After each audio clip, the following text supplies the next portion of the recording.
स्वच्छ मुंबई कचरा मुक्त अभियान लोकशाही मराठीचं गेल्या अनेक दिवसांपासून खरं तर गेल्या अनेक महिन्यांपासून आपण म्हणूया सुरू असलेलं हे अभियान आज देखील डॉकयार्ड स्टेशन परिसरात कचऱ्याचं साम्राज्य पाहायला मिळत आहे।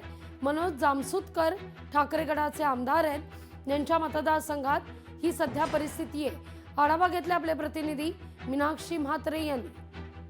लोकशाही मराठी वृत्तवाहिनी मागच्या अनेक दिवसांपासून स्वच्छ मुंबई कचरा मुक्त अभियान राबवत आहे। आपण पाहतोय की मुंबईच्या अनेक परिसरामध्ये आम्ही आढावा घेतला, रियालिटी चेक केला।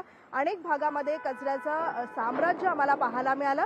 तसंच आज आम्ही आलेलो आहोत मुंबईच्या डॉकयार्ड परिसरामध्ये। आपण पाहतोय की डॉकयार्ड रेल्वे स्टेशनच्याच खाली लगत असलेलं टॅक्सी स्टँड आहे आणि पादचार्य पूल देखील आहे। याच पुलाखाली आपण पाहू शकतो की कचऱ्याचा ढिगारा, अगदीच कचऱ्याचं साम्राज्य जे आहे ते पाहायला मिळतंय। रहदारीचा परिसर आहे।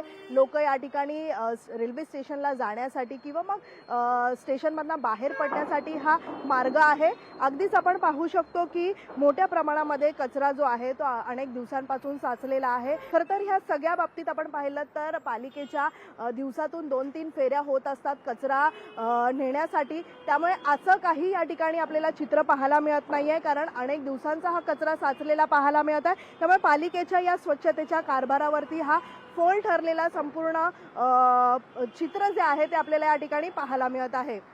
व्हिडिओ निकेश मोरेसह मीनाक्षी म्हात्रे, लोकशाही मराठी, मुंबई। लोकशाही मराठी ऐका, पहा, जागरूक रहा।